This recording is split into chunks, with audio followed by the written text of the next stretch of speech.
All right, everyone, buckle up because today we're diving headfirst into the world of Bitcoin. But we're not just talking about the usual buy low, sell high chatter. No, sir. This is about a potential global power shift. We're dissecting this interview with Marathon Digital Holdings CEO Fred Thiel. And let me tell you, he threw out some seriously thought-provoking ideas. Yeah, it's like everyone else is playing checkers and he's over there playing 3D chess or something. He goes way beyond Bitcoin as just an investment. Yeah. Thiel paints this picture of Bitcoin as a catalyst for massive change, like how we approach energy, national strategy, even how companies operate. Okay, so let's unpack this. Thiel talks about Bitcoin as a strategic reserve. What does that even mean? Like, what if countries started holding Bitcoin like they do gold? Right, because that completely changes the game. Gold has been the safety net for, what, centuries? A hedge against struggling economies and a way to kind of flex on the world stage. Yeah. Thiel's point is that with the dollar potentially weakening, the U.S. might need a new ace up its sleeve. And Bitcoin, being this decentralized asset, could be it. So instead of Fort Knox full of gold, we're talking digital vaults of Bitcoin. I mean, it sounds crazy. But then again, so did the internet once upon a time, right? Exactly. And just like the internet blew up communication, Thiel thinks Bitcoin could disrupt how nations wield power. Countries competing to hoard Bitcoin, not just for their economies, but for global influence. Talk about a whole new ballgame. It really makes you wonder how things would adapt. But hold on, because Thiel doesn't stop there. He then jumps to Bitcoin mining, going green, becoming this decentralized energy grid. But wasn't mining notorious for, like, massive energy consumption? And he addresses that directly. He's not talking about those huge energy-guzzling warehouses we've heard about. He's envisioning a future where mining is distributed, happening on a smaller scale, potentially even powering homes and businesses using wasted energy. Hold up. So instead of being an energy hog, Bitcoin mining could actually become the energy saver. How does that even work? He uses this really cool example. Marathon has a project up in Finland where they're using the heat generated from mining to heat 11,000 homes. That's happening right now. It's not some far-off theory. Wow, okay, that's a pretty compelling image. Heating your house with Bitcoin mining. Mind officially blown. But how does that scale up? He called it energy harvesting, right? Exactly. So, think about it like this. Industries lose a ton of energy as heat, right? Totally wasted.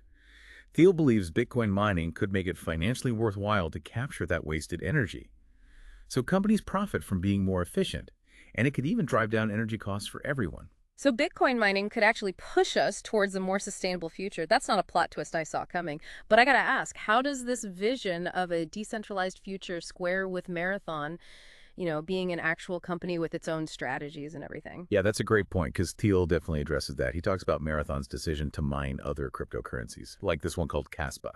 And for hardcore Bitcoin evangelists, that's like sacrilege, right? Oh, absolutely. It's like walking into a die-hard Yankees fan club wearing a Red Sox hat. But Thiel's argument is that they're playing the long game, using profits from those other coins to buy even more Bitcoin. So they're kind of like crypto arbitrageurs or something, playing different angles to stack more Bitcoin. Exactly. And here's where it gets really interesting.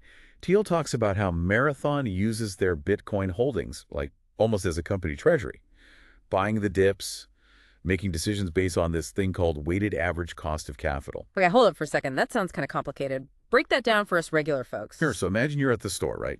One week you buy a dozen eggs. They're super cheap. Next week the price has gone up. Weighted average cost is like figuring out the average price you paid for all those eggs over time. Okay, so you get a clearer picture of your spending. So Marathon is doing that, but with Bitcoin. Exactly.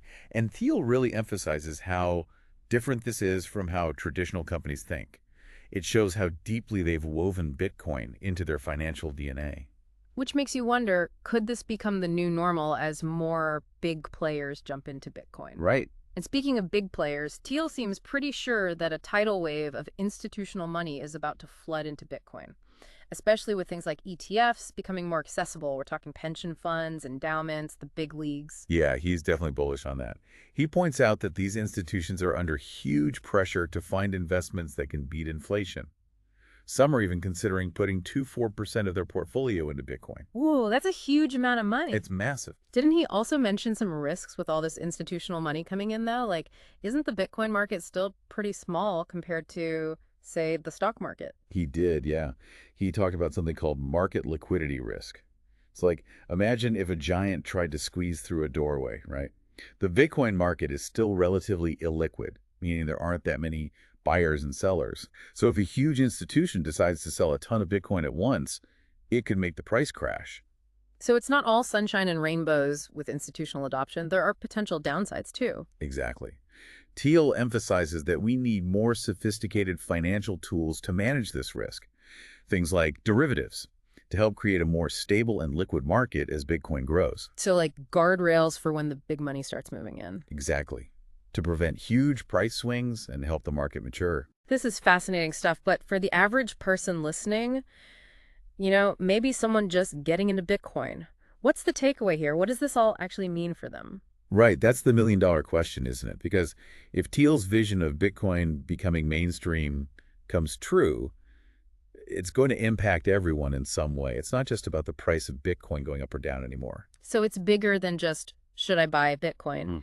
It's about understanding how these fundamental shifts could reshape the world. Absolutely. It's about understanding the potential of this technology to disrupt everything. Like, for better or worse, it's like standing on the edge of a technological revolution. Okay. You can either ride the wave or get left behind. So how do we even begin to wrap our heads around all of Yeah. this? Well, Thiel seems to think a big part of it comes down to awareness, Hmm.